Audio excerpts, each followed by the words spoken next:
क्योंकि अहिल्या पंचकन्याओं में एक है और अहिल्या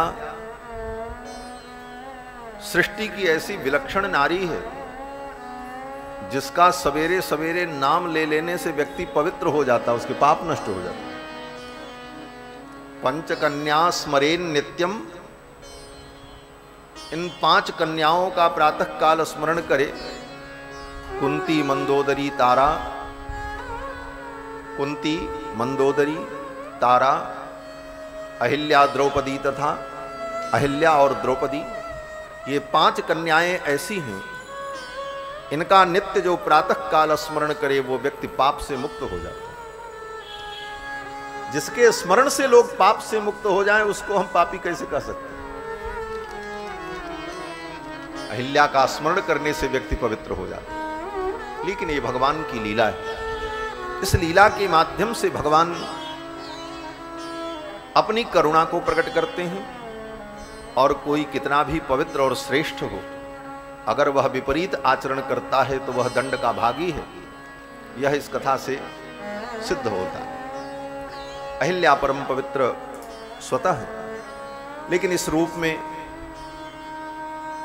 साप मुक्त हो गई तो देखकर गौतम महर्षि बड़े प्रसन्न हुए और गौतम महर्षि जब लेकर के चले अहिल्या को, तो गौतम महर्षि को लगा कि आज ही मेरा विवाह हुआ है और गौना करा करके ले जा रहे हैं। पुरानी बातें भूल गए। गोस्वामी तुलसीदास जी कहते हैं कि तुलसी जिनकी धूर परसि अहिल्या तरी, गौतम सिधारे गृह गवनो सो लवाई के। गौतम सिधारे गृह गवनो सो लवाई के। महर्षि गौतम को यही अनुभव हुआ कि आज तो हमारा गौना हो रहा है। ये अवधि का शब्द है। हमारे अवध में ब्याह के बाद कुछ दिन बाद बहू जब विदा होती तो कहते हैं बहू का गौना है। तो महर्षि गौतम को यही अनुभव हुआ, गौतम सिधारे गृह गवनो सो लवाई के। अहिल्या का भगवान ने उद्धार किया। इसके पश्चात जहां उपवन में भगवान श्री राम और विश्वामित्र जी और मुनि मंडली रुके थे, जब जनक जी को पता चला तो श्री जनक जी महाराज अपने परिकरों को लेकर के मिलने आए। विश्वामित्र जी आए, उनकी मुनि मंडली आई है। तो श्री जनक जी महाराज अपने मंत्रियों को लेकर, अपने परिकरों को लेकर विश्वामित्र जी से मिलने के लिए आते हैं। विश्वामित्र महामुनि आए, विश्वामित्र महामुनि आए, समाचार मिथिलापति पाए, समाचार मिथिलापति पाए। संग सचिव सुचि भूरि भट, भूसुर बर गुरु ज्ञाते। संग सचिव सुचि भूरि भट, भूसुर बर गुरु ज्ञाते। चले मिलन मुनि नायक ही, मुदित राउ यही बात। चले मिलन मुनि नायक ही, मुदित राउ यही बात। दीन प्रणाम चरण धरि माथा, दीन प्रणाम चरण धरि माथा। दीन असीस मुदित मुनि नाथा, दीन असीस मुदित मुनि नाथा। विप्र वृंद सब सादर वंदे, विप्र वृंद सब सादर वंदे। जानि भाग बड़ राहु आनंदे, जानि भाग बड़ राहु आनंदे। कुशली प्रीति कही बार ही बारा, कुशली प्रीति कही बार ही बारा। विश्वामित्र ने पही बैठारा, विश्वामित्र ने पही बैठारा। विश्वामित्र जी आए, प्रणाम किया। ओ जनक जी आए, प्रणाम किया। विश्वामित्र जी ने आशीर्वाद दिया, कुशल क्षेम पूछा।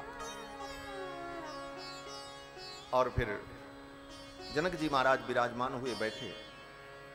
उसी समय राम और लक्ष्मण दोनों भाई बगल के बगीचे में घूमने चले गए थे। बालक हैं, बालक ज्यादा देर एक जगह तो बैठ नहीं सकते। बड़े लोग तो गंभीरता से बैठे रहे, वो थोड़ी देर बैठेंगे फिर उठ के कुछ न कुछ करने लग जाए, चंचल स्वभाव। तो विश्वामित्र जी अपनी मुनिमंडली के साथ बैठे थे और श्री राम लक्ष्मण दोनों भाई बगल के बगीचे में घूमने चले गए थे। और उसी समय घूम करके राम लक्ष्मण दोनों भाई आए जिस समय श्री जनक जी आए। तेहि अवसर आए दो भाई, तेहि अवसर आए दो भाई, गए रहे देखन फुलवाई, गए रहे देखन फुलवाई। श्याम गौर मृदु मयस किशोरा, श्याम गौर मृदु किशोरा, लोचन सुखद विश्वचित चोरा, लोचन सुखद विश्वचित चोरा। उठे सकली जब रघुपति आए, उठे सकल जब रघुपति आए, विश्वामित्र निकट बैठाए, विश्वामित्र निकट बैठाए।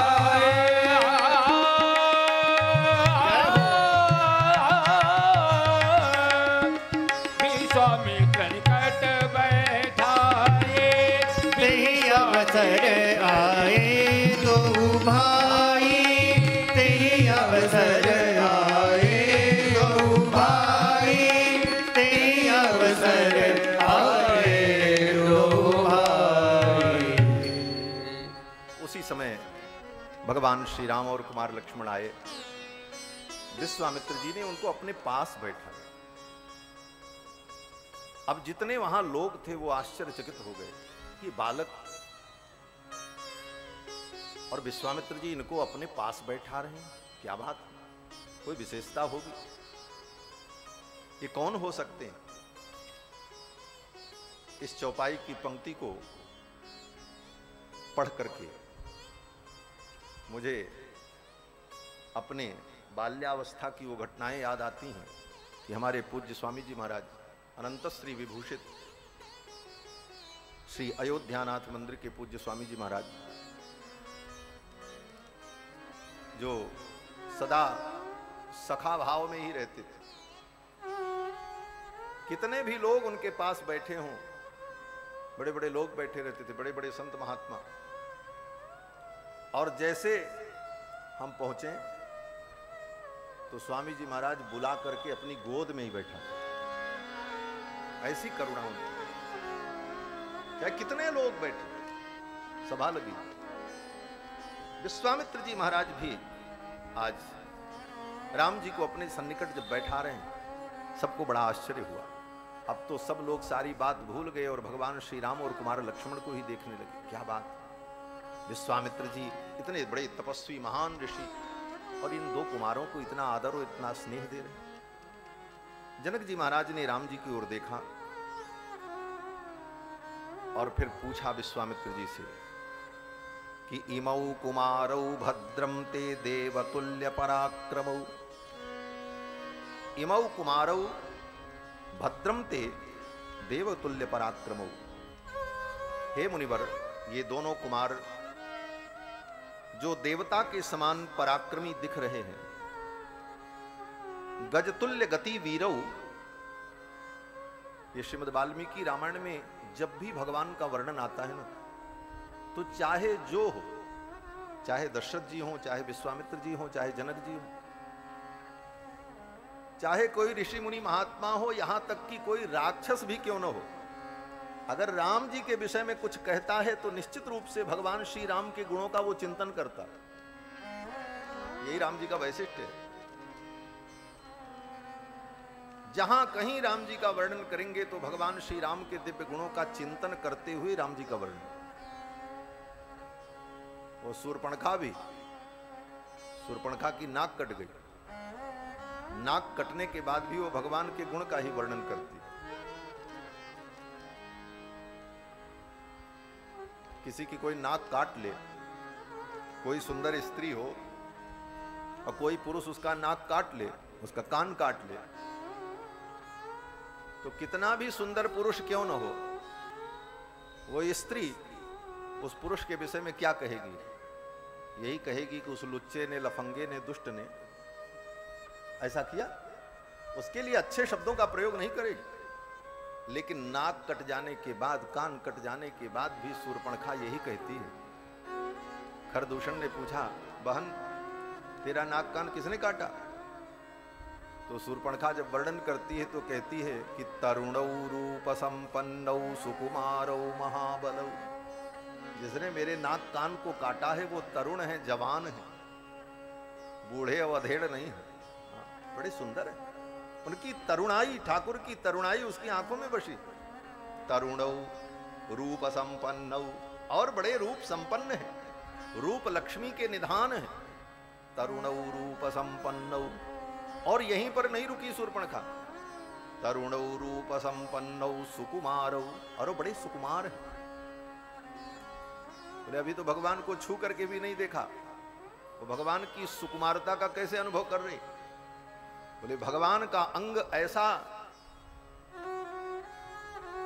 पारदर्शी है, ऐसी तेज, ऐसी ज्योति छिटक रही है उनके शरीर से कि शूर्पणखा भगवान की सुकुमारता का दूर से ही अनुभव कर। सुकुमारौ महाबलौ, और केवल सुकुमार ही नहीं है, महाबलिशाली है।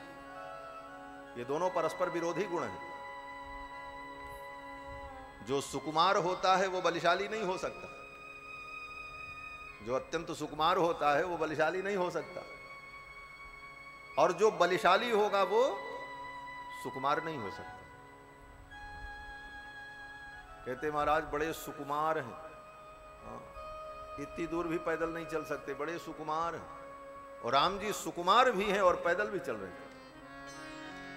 सुकुमारो महाबलो, और महाबलिशाली भी है। ये परस्पर विरुद्ध गुण एक साथ विद्यमान है भगवान। यह भी भगवान का एक लक्षण है, परमात्मा का एक लक्षण यह भी है कि जो विरुद्ध गुण का आश्रय हो, एक ही काल में परस्पर विरुद्ध गुण जिसके अंदर विद्यमान हो, वो परमात्मा। क्यों? बोले वेदों ने भी कहा, अणोर अणियान महतो महीयान। वो अणु से अणु है और महान से महान है। तो जो महान होगा वो अणु नहीं हो सकता, जो अणु होगा वो महान नहीं हो सकता। परस्पर विरुद्ध गुण दोनों विद्यमान हैं जिनके अंदर, इसीलिए वो भगवान है। अणोर अणियान महतो महीयान। और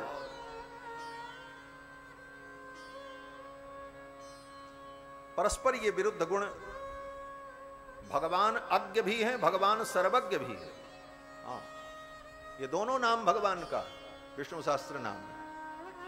अज्ञ भी है और सर्वज्ञ भी है। सब कुछ जानते हैं और कुछ नहीं जानते। दोनों कैसे संभव है? अब ये सब आचार्यों की वाणी को बैठ करके खूब सुने, तब इन सारी बातों का विचार हो। तो भगवान के अंदर जो परस्पर विरुद्ध गुण है, इन विरुद्ध गुणों के कारण ही वो भगवान है, विरुद्ध गुण के आश्रयभूत हैं। शूर्पणखा ने कहा, तरुणौ रूप संपन्नौ सुकुमारौ महाबलौ, पुंडरीक विशालाक्षौ चीर कृष्णाजिनांबरौ। और पुंडरीक के समान उनके नेत्र हैं। पुंडरीक नेत्र का वर्णन केवल भगवान के लिए होता है। कल की कथा में भी मैंने कहा, कमल के समान नेत्र जिनके, बोले ये उपमा केवल भगवान के लिए ही होती है। ये भगवान का असाधारण लक्षण है।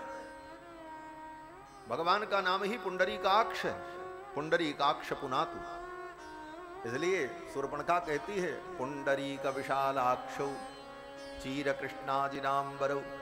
और चीर बलकल वस्त्र धारण करने वाले हैं। फलमूलासनौ दान्तौ तापसौ ब्रह्मचारिणौ। और फलाहार करते हैं, दांत हैं और शांत हैं। भगवान के अनेक गुण का वर्णन किया शूर्पणखा। तो विरोधी भी भगवान के गुण का चिंतन करते। उसका भाई आया खरदूषण, मेरे बहन को इसने कुरूप किया, मैं इसे मार डालूंगा। लेकिन ज्यों ही राम जी के सामने आया, राम जी को देखा तो अपने मंत्री से कहता, सुनो, जाओ जाकर के इनसे कह दो कि चुपचाप अपनी पत्नी को यहां छोड़कर और यहां से चले जाएं। ऐसे तो हम इनको मारने आए थे, लेकिन अब मेरा मन बदल गया, अब इनको मारने का मन नहीं करता। क्यों भाई, शत्रु है, मार दो। तो खरदूषण कहता है, यद्यपि इन्होंने मेरी बहन को कुरूप किया है, लेकिन इतने सुंदर हैं, इतने अच्छे लग रहे हैं कि इनको मारने का मन नहीं करता। उसका मन बदल गया महाराज। यद्यपि भगिनी कीन कुरूपा, बदलायक नहीं पुरुष अनुपा। यद्यपि भगिनी कीन कुरूपा, बदलायक नहीं पुरुष अनुपा। यद्यपि भगिनी, यद्यपि इन्होंने मेरी बहन को कुरूप बना दिया, नाक कान काट लिया, लेकिन इतने अनुपम है, अनूप है। अनूप माने जिसके लिए दुनिया में कोई उपमा नहीं हो सकती। अनुपमेय है। किस चीज से मैं इनके सुंदरता की उपमा दूं? सारी उपमाएं छोटी पड़ जाएंगी। अगर ये कहें कि इनका मुख चंद्रमा के समान है, बोले ये चंद्रमा भगवान के मुख के लिए उपमा नहीं बन सकता। क्यों? बोले चंद्रमा में तो कलंक है। चंद्रमा को देख करके विरही जनों के हृदय में ज्वाला उत्पन्न हो जाती है, लेकिन भगवान के मुख कमल को देखने पर जन्म जन्मांतर का विरह दूर हो जाता है, ताप दूर हो जाता है। चंद्रमा से भी उपमा नहीं दी जा सकती। ऐसे अनुपम, इन्हीं बिलोकत अति अनुरागा, इनको देख करके अनुराग उत्पन्न हो जाता है। खरदूषण ने कहा, यद्यपि भगिनी कीन कुरूपा, बदलायक नहीं पुरुष अनुपा। तो भगवान का वर्णन करते समय उनको देखते ही भक्तों के हृदय में भगवान के गुणों का प्रकाश होने लगता। जनक जी महाराज ने जब पहली बार देखा तो कहते हैं कि इनका पराक्रम तो देखो, देवतुल्य पराक्रम, गजतुल्य गति वीरौ। इनकी